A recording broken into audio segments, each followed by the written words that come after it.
El tono de sus voces sonaba bastante estresado. Ambos reaccionaron de inmediato como temiendo que algo sucediera. Rafael se volvió hacia Sara para preguntarle: ¿crees en realidad que este grupo de paramilitares se pueda acercar al campamento? El ejército no lo va a permitir, respondió Sara, que sabía perfectamente los intereses que el sitio guardaba para ellos. Como te expliqué, este sitio representa una enorme oportunidad para el desarrollo de nuevas fuentes de energía. No van a escatimar recursos en defenderlo. Pero es muy probable que nos evacúen si este grupo armado se acerca. Sara había hablado con todos respecto a lo que Mayer le había confiado sobre el generador experimental. Rafael asintió enterado. Sabía lo que representaba la tecnología que escondía la pirámide. Encontrarse en este sitio era definitivamente la mayor aventura de su vida. Recordó cómo su búsqueda había empezado a partir del descubrimiento del códice y ahora era testigo de todo eso. Hacía casi un mes que había llegado a la península y en otras circunstancias había regresado a España a continuar con su vida, pero su encuentro con Sara había cambiado por completo la perspectiva de su futuro. Rafael la abrazó con fuerza acercándola a él. La emoción que sentía era intensa y había perdido el sueño por completo. Su mente no dejaba de pensar en todas las emociones nuevas que estaba viviendo. Entonces recordó que tenía un asunto pendiente. «Necesito usar tu teléfono», le dijo a Sara, intempestivamente. «¿A esta hora?», preguntó ella.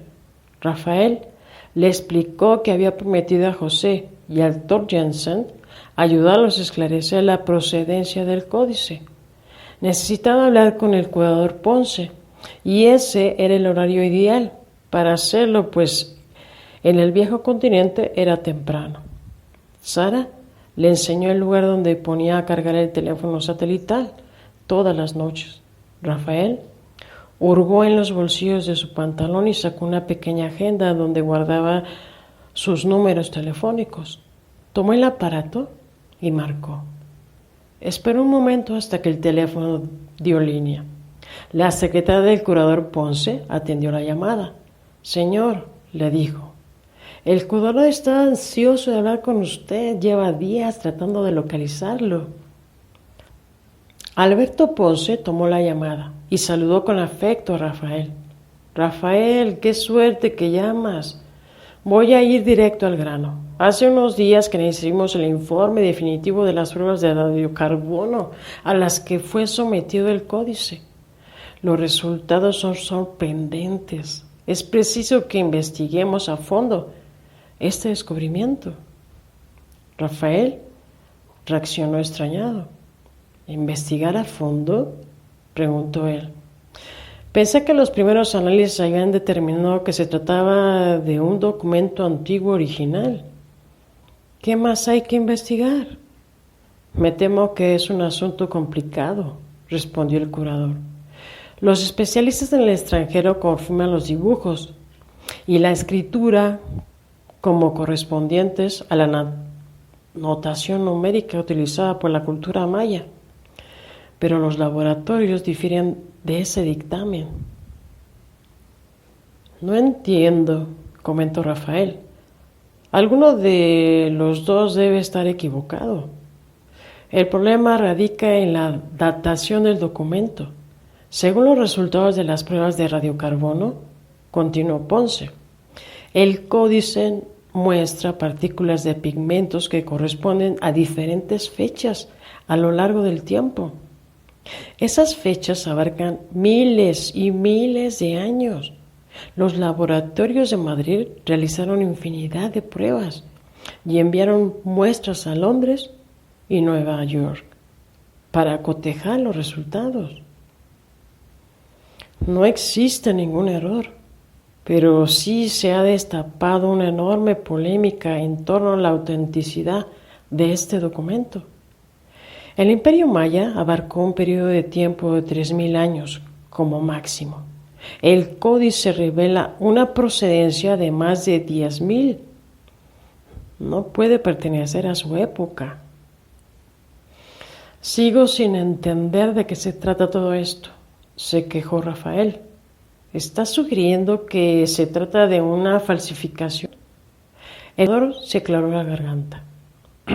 Según los análisis microscópicos, el papel en que fue dibujado no pudo haber sido elaborado por los mayas por dos razones específicas. La primera es que las pruebas confirman que tiene más de 10.000 años de antigüedad. Esta fecha procede por mucho al periodo preclásico de los mayas. Y segundo, porque la composición del papel, a pesar de que se trata de la corteza del mismo árbol de mate que utilizaban los mayas, no puede ser manufacturada con los métodos de esa época. Con esto me refiero a que el análisis microscópico muestra que la textura original del papel fue procesada sobreponiendo capas ultra delgadas de papel a mate, que fueron unidas con un tipo de polímetro adhesivo desconocido aún en nuestros días. El resultado es un papel más resistente a la humedad y al paso del tiempo que el papel a mate común que utilizaban los mayas. Nos preguntamos si tuvo alguna intervención posterior. El códice fue descubierto en el escritorio de mi antepasado y les fue entregado exactamente en el mismo estado en que se encontraba oculto, aclaró Rafael. Puedo asegurarle que se trata de un documento original de la época de la colonia y que no ha sufrido alteración alguna. Sarah Hayes escuchaba sin comprender una sola palabra de lo que hablaban. Rafael se mostraba cada vez más exaltado. Te comprendo, Rafael, pero no existen registros de civilizaciones en el continente americano en esas fechas. Este hallazgo, de resultar verídico, contradice por completo los registros de la historia. ¿Qué hay de la nota en castellano antiguo encontrada entre las páginas del códice?, preguntó Rafael. La tinta corresponde a una fecha cercana del año 1550 después de Cristo, tiempo de la colonización española en el Nuevo Mundo, y presumiblemente lugar de procedencia del códice, respondió el curador. Pero como te expliqué, los datos se contradicen. Parte de esa información se filtró a los círculos de investigadores y de ahí a la prensa. Desde hace varios días que han comenzado con sus indagatorias. Este asunto ya se empieza a rumorar por el ámbito científico de Europa. Ahora están acosándonos para que determinemos la autenticidad del documento. La reputación del museo está en juego y el concejal de administración me ha pedido que corrobore su versión sobre la procedencia del pergamino.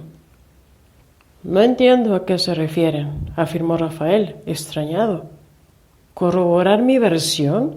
¿Acaso creen que estoy mintiendo o que deseo jugarles una broma pesada?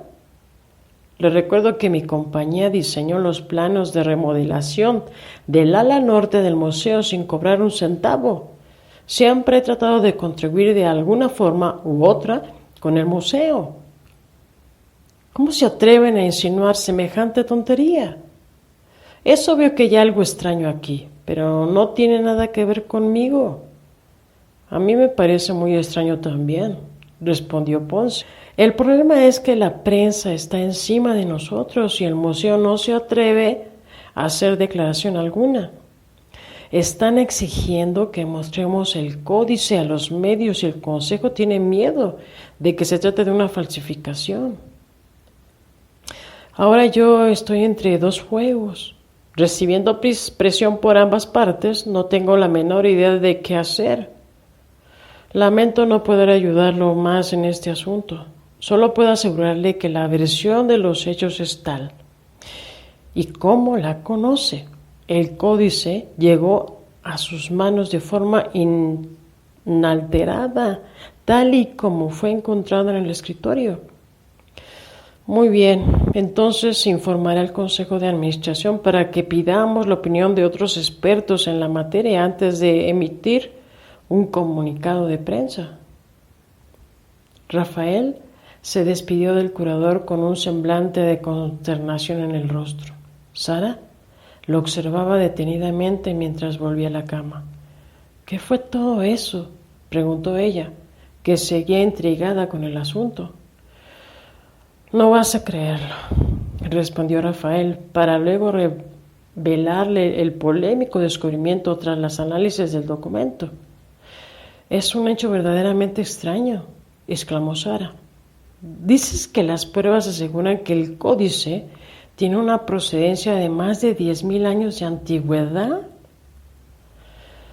Es lo que afirma Ponce, respondió él. Pero lo más extraño de este asunto es que el doctor Jensen y su equipo aseguran también que las tablas numéricas del códice se refieren a un periodo similar.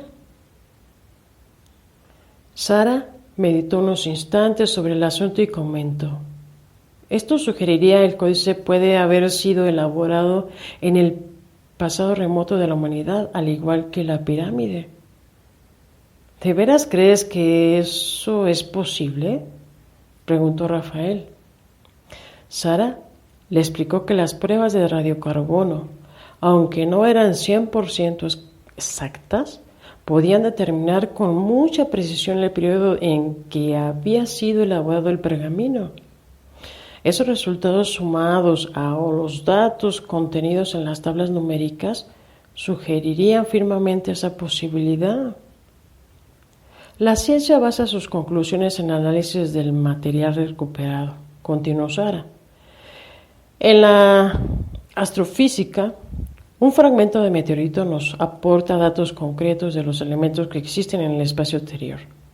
Es así de simple. Si los análisis químicos y arqueológicos del códice apuntan a esa fecha, entonces la conclusión lógica debe ser que fue elaborado en ese entonces. Ponce me advirtió que dicha conclusión contradice todo lo que se piensa sobre los orígenes del mundo antiguo, comentó Rafael. Las conclusiones científicas cambian a través del tiempo. Conforme más datos se van aportando a las investigaciones, piénsalo bien. Hasta hace unos años, Plutón era un planeta y Saturno contaba solamente con 3 anillos. Ahora sabemos que Plutón es solo una planetoide y que Saturno cuenta con cientos de anillos. Rafael reflexionó sobre el asunto. Sara tenía razón. La ciencia actualizaba todo el tiempo sus estudios, lo cual generaba cambios drásticos en anteriores conclusiones que parecían irrefutables en otras fechas. Una intensa emoción recorrió su ser al darse cuenta de que poco a poco más datos se iban aportando para la resolución del misterio de los que los mantenía en ese lugar. Abrazó a Sara y pronto los dos se sumergieron en un profundo sueño. Capítulo 24. Aún sorprendida de encontrarse con Dina y las 2 concejales en el mundo intermedio, Anya se les unió sabiendo que había llegado la hora de iniciar su entrenamiento en el aprendizaje de las antiguas formas de la magia compleja. Las 2 concejales la miraron y la joven guerrera se detuvo tan solo unos pasos de ellas. Antea tomó la palabra. El ataque al que fueron expuestas durante su enfrentamiento con el brujo de la Orden de los 12 será la primera lección que aprenderán. Para concebir cómo se logra manipular la energía de una forma destructiva, primero deben comprender el flujo constante del Kin en el universo. Absolutamente todo lo que logramos percibir hasta nuestro alrededor está afectando cada momento por el flujo de energía emanando por nuestro Sol. Este flujo es como un viento constante que confiere forma a la matriz de nosotros percibimos como una realidad. Por medio del uso del intento es posible crear un dique que interrumpa el flujo constante, de manera que la energía se vaya acumulando en el sitio que deseamos. La proyección visual que genere será la sensación de una distorsión en el espacio-tiempo, que no solo será percibida por nuestros ojos, sino por todos nuestros sentidos. En ese momento la concejal ejecutó un movimiento con sus manos y comenzó a formar un pequeño vórtice justo entre sus palmas. Anya miraba atenta. La imagen del espacio justo entre las manos de la concejal comenzaba a distorsionarse y experimentaba una extraña sensación de incomodidad en el vientre que le hizo recordar cuando vio la figura del maestro Sin emerger de la nada dentro de la cámara de regeneración donde se encontraba herida Dina. La distorsión en el espacio-tiempo que estoy creando por medio del intento interfiere con el flujo constante que crea nuestra realidad y altera la percepción en el espacio inmediato, explicó la concejal. Este bloqueo en el flujo natural de energía puede ser digerido por medio del intento o cualquier lugar dentro de nuestro círculo de percepción. En el mundo físico, el efecto del choque de esta masa de energía acumulada será exactamente el mismo que el de una ola de agua impactándose sobre un cuerpo sólido. Solo que, a diferencia de una ola común, la velocidad a la que esta distorsión puede proyectarse hacia un objeto es mayor. El cuerpo que lo reciba no podrá asimilar la cantidad de energía.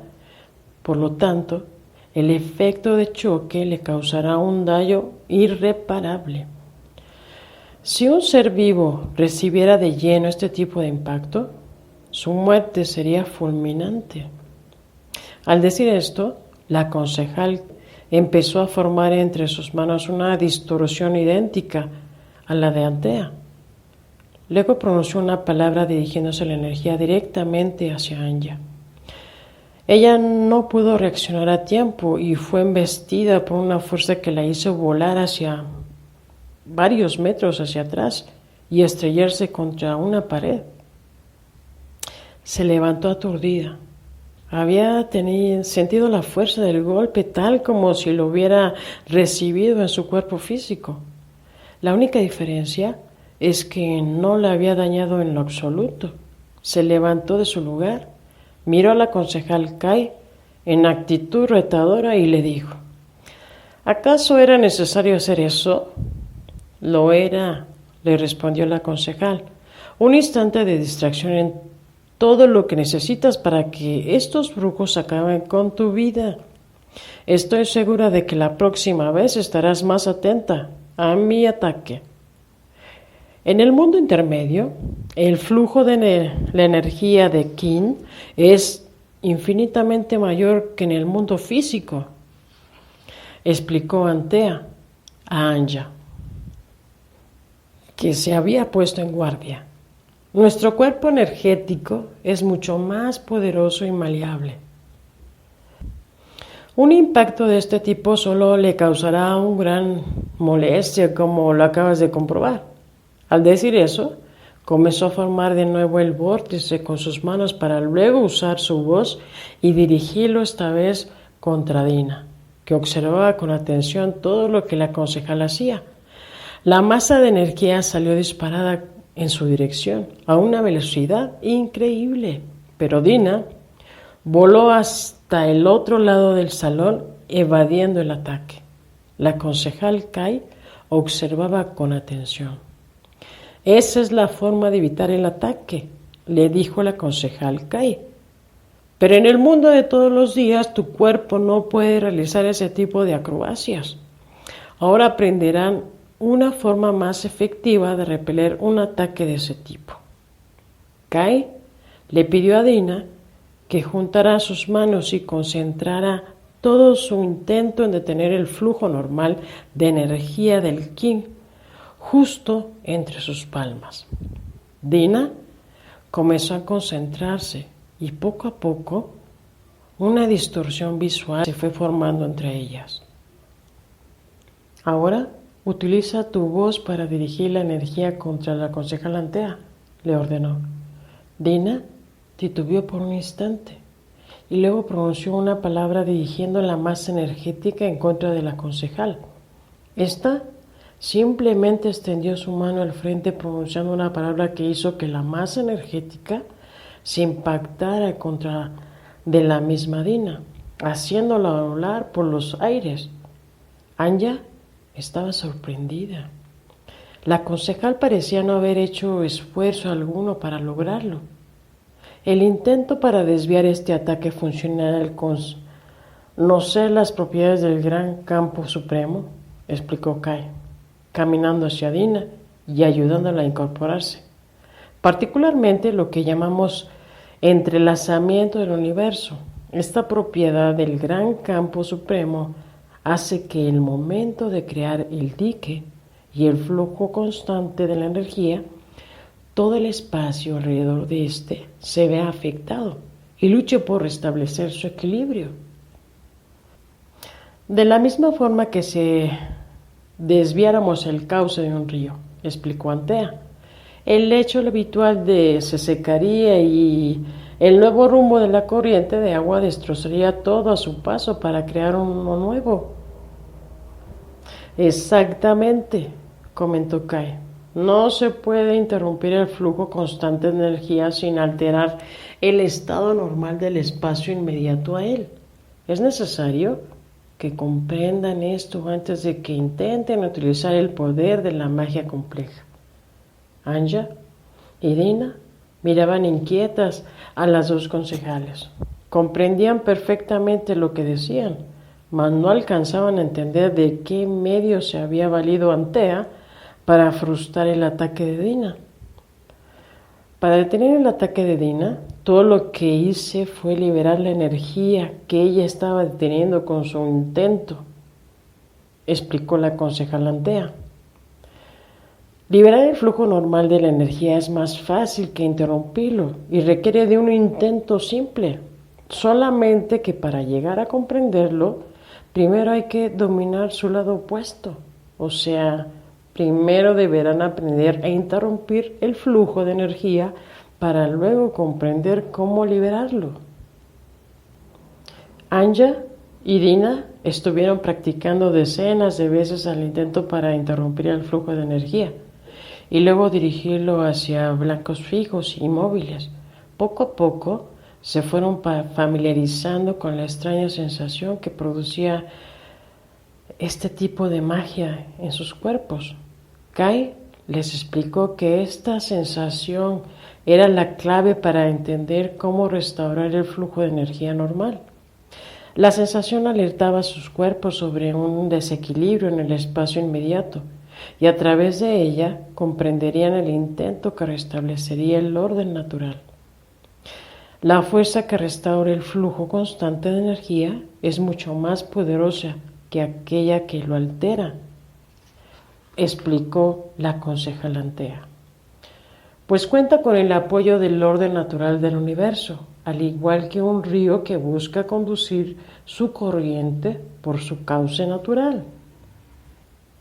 Cuando su ser se familiarice con la sensación natural de orden en el espacio, encontrará la forma de invocar el intento para contrarrestar la magia que lo altera. La concejal Kai les explicó que la lección que aprendían ahora constituía la práctica más simple de las antiguas formas de la magia compleja. El flujo de la energía no solamente es susceptible de cambiar su curso, sino que con el conocimiento suficiente de la magia compleja es posible alterar su forma. Al decir esto, comenzó a ejecutar un movimiento con todo su cuerpo, extendiendo sus brazos para caer una inmensa llamarada de fuego a su alrededor. Anya y Dina escucharon el rugir del elemento y se alejaron. Cuando la concejal se movió amenazante en dirección a Anya para dirigir el fuego en su contra, Anya sintió pánico al ver la llamarada acercándose. y voló de un brinco hasta el otro lado del salón. El fuego era tan real como cualquier otro. En una fracción de segundos había percibido su brillante luz y el intenso calor que despedía. El brujo que las atacó no posee el conocimiento para alterar la forma del flujo de energía, continuó Kai. De otra forma hubieran acabado con ustedes fácilmente. Se trataba de una simple discípulo, pero les aseguro que los maestros de la Orden de los 12 conocen a fondo la magia compleja, y esta es solo una muestra de lo grande que es su poder. Anja se acercó de nuevo a la concejal y la miró con los ojos de terror. Si lo que decía era cierto, no veía la forma en que pudieran enfrentar con éxito a uno de los maestros de la Orden de los 12. Su poder era tan grande como el de los miembros del Consejo.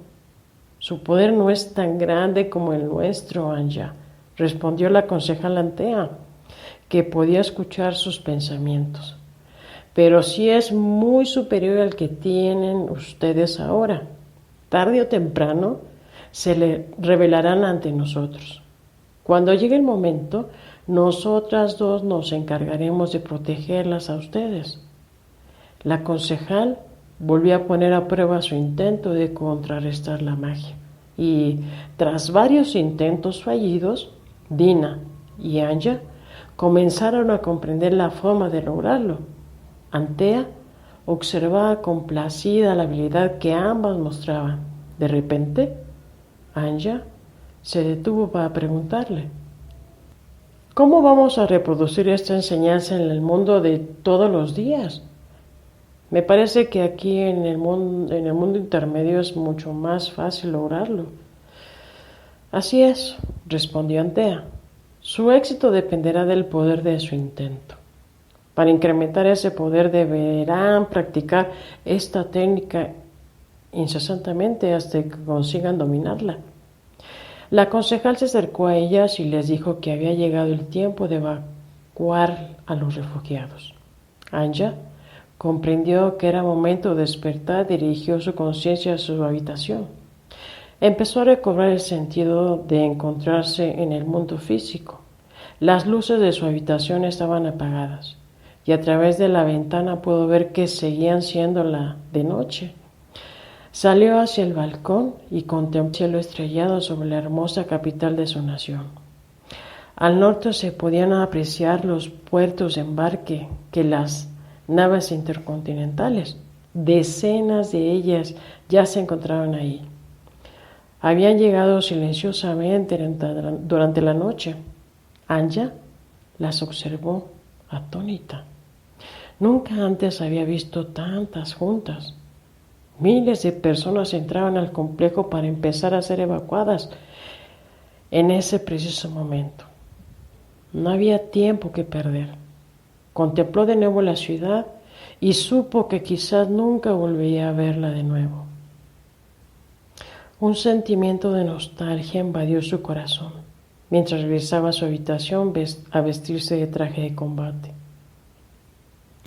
A los pocos minutos tocó la puerta de Dina, que la invitó a pasar, pues no había terminado de vestirse y se encontraba atando las correas de la armadura sobre su torso.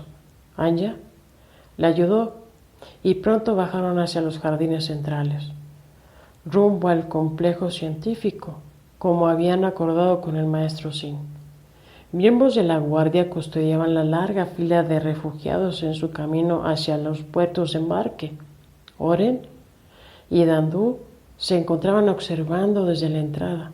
Al parecer la evacuación se estaba llevando a cabo sin contratiempos. Sin perder el tiempo llegaron al sitio, donde había varios transportes que esperaban para evacuarlos. Una máquina trasladaba la pesada carga de tecnología al interior de las naves. El maestro Sin se encontraba hablando con un grupo de científicos cuando ellos llegaron. En un par de horas estaremos listos para partir, dijo el maestro Sin, dirigiéndose a ellas. Suban a lo alto del edificio para vigilar desde ahí. Anja y Dina obedecieron subiendo las largas escaleras hasta llegar al techo del edificio. La vista desde ahí era mágicamente estupenda y permitía dominar todo el perímetro del complejo del templo. No percibieron nada sospechoso desde aquí, comentó Anya. Estoy segura de que el Senado está satisfecho con la partida del Gran Consejo, respondió Dina. No creo que tengan planeado atacarnos porque nuestra salida de Atlantis representa ya una victoria para ellos. Anya asintió con la cabeza. Seguramente ese mismo día el senador Turek tomaría posesión del complejo del templo y declararía su victoria frente a toda la población. Nunca pensó que llegaría el día en que el Gran Consejo abandonara el lugar que había sido sede de su conocimiento y de una forma de vida por más de 3000 años. Su tristeza crecía a medida que observaba miles de personas abordando los transportes para escapar de la ciudad. El sol comenzó a asomarse por el horizonte y pronto las dos observaron los navíos levantando el vuelo hacia el día naciente. Era un espectáculo formidable. Anya observó cómo las naves empezaron a perderse en la lejanía y un par de lágrimas empezaron a descender sobre sus mejillas. Dina se acercó y contempló junto con ella la hermosa escena. Era un momento único que recordarían a lo largo de sus vidas. Mientras la luz solar bañaba todo el horizonte, los últimos transportes se alejaron llevando con ellos a los miembros de la guardia. Dina le dijo una indicación a Anya para que bajaran del techo del edificio. Los 4 concejales, Oren, Dandu y un grupo de senadores se encontraban ya juntos a los 2 últimos transportes, listos para abandonar el complejo. El maestro Sin acompañó al grupo de senadores a su nave y ésta comenzó a elevarse. La concejal Antea les pidió a todos que la siguieran hacia el interior del transporte que los llevaría hasta el continente oeste. El maestro Sin fue la última persona que abordó la plataforma de ascenso tras asegurarse de que todas las personas habían abandonado el complejo. Lentamente, la nave fue ascendiendo y todos fueron a tomar asiento dentro de una sala reservada para los miembros del consejo. Anya aún se sentía abatida por la retirada y las huellas de su tristeza se reflejaban en su rostro. Se sentó en uno de los cómodos sillones y le preguntó a Dandu si sabía cuánto duraría el viaje, el cual les llevaría un par de horas. Dina se acercó para sentarse junto a ellos. Oren era el único que permanecía en pie, con un claro semblante de preocupación. Dina le pidió que se sentara con ellos. Él titubeó por unos instantes y finalmente fue a sentarse. Jamás he estado en el continente oeste, les dijo Anya. Ni siquiera tengo idea de lo que nos espera allá. Es muy diferente a todo lo que conoces, le dijo Dandu. En ese lugar prevalecen las formas de las antiguas escuelas del conocimiento. Al principio te parecerá como si estuvieras viajando al pasado de la humanidad. Al menos esa fue la impresión que yo tuve cuando fui por primera vez. Las palabras de Dandu intrigaron aún más a Anya. Ciertamente había escuchado historias sobre aquel continente, pero nunca se había detenido a analizarlas. La revelación que había hecho la concejal Antea sobre el origen de la Orden de los 12 y la misteriosa personalidad de la concejal Kai le conferían un carácter misterioso a ese lugar. Anya estaba verdaderamente impaciente por llegar ahí. La presencia de Antea en la sala llamó la atención de todos ellos. Se dirigió a Anya y le pidió que la acompañara a donde se encontraba el maestro Sin. Tras ella aparecieron los concejales Kelsus y Kai, quienes llamaron a los otros 3 sus aprendices. Anja siguió a Antea, preguntándose por qué le separaban de los demás. El maestro Sin estaba sentado en una sala privada, esperándola. Le pidió que tomara asiento y Antea le dijo directamente: Cuéntanos más acerca de esa extraña joven que has estado viendo durante tus viajes al mundo intermedio. Es una persona que se encuentra sometida a un enorme grado de sufrimiento, reveló Anja, y les explicó sobre la pérdida de su madre y la situación que enfrentaba en el campamento de refugiados, donde diariamente morían gente a causa de una terrible enfermedad. En realidad no puedo comprender la forma en que llegó el edificio del Gran Consejo que la transportó hacia el mundo intermedio. Menos aún puedo comprender la razón de sus visitas. ¿Qué relación guarda con nosotros? Esa joven pertenece al futuro distante de la humanidad, tal como los sospechaste, le dijo la concejala Antea. El maestro Sin ya te había hablado sobre cómo las condiciones de vida cambiarán para la raza humana durante la órbita oscura. Ese mundo escalofriante que percibiste fue visto por el Gran Consejo desde siglos atrás. Todos hemos presenciado la realidad de ese tiempo y puedes imaginarte lo que sentimos al ver esa cantidad de miseria y sufrimiento multiplicada por millones y millones de seres humanos. No entiendo cómo el orden social pudo llegar hasta esos límites, comentó Anja, pero lo más desolador es pensar que si ese futuro ya existe, entonces la humanidad fracasará sin duda alguna en lograr su vuelto evolutivo con el planeta. Y no solo eso, sino que parecería que se propone también destruirlo. Aún existe esperanza para la humanidad, explicó la concejala Antea, pero esa esperanza se encuentra aquí en nuestro tiempo. El conocimiento que hemos desarrollado representa la única esperanza con la que cuenta esa humanidad que vive su momento más oscuro. Seguramente ahora que has presenciado ese futuro comprenderás la decisión del Gran Consejo para desarrollar la tecnología capaz de alterar el orden evolutivo natural de la especie. Comprendo que tomará esa decisión, pero no entiendo esta paradoja del tiempo, presente y futuro. Si ese futuro ya fue establecido, entonces significa que nuestras acciones ya no importan. Nos encontramos miles de años antes de ese tiempo de destrucción. En ese tiempo nosotros dejamos de existir, al igual que nuestras acciones. Ese futuro que presenciaste empezó aquí, Anja, le dijo el maestro Sin, con la entrada a la órbita oscura. La conciencia de la humanidad se contrajo y la consecuencia es que miles de años después se creará un submundo de orden contrario a la naturaleza. Ahí es donde ahora habitan esos millones de seres humanos. ¿Un submundo?, preguntó Anja. ¿Se refiere a las inmensas ciudades llenas de contaminación y ruido? Exactamente a eso me refiero, respondió el maestro Sin.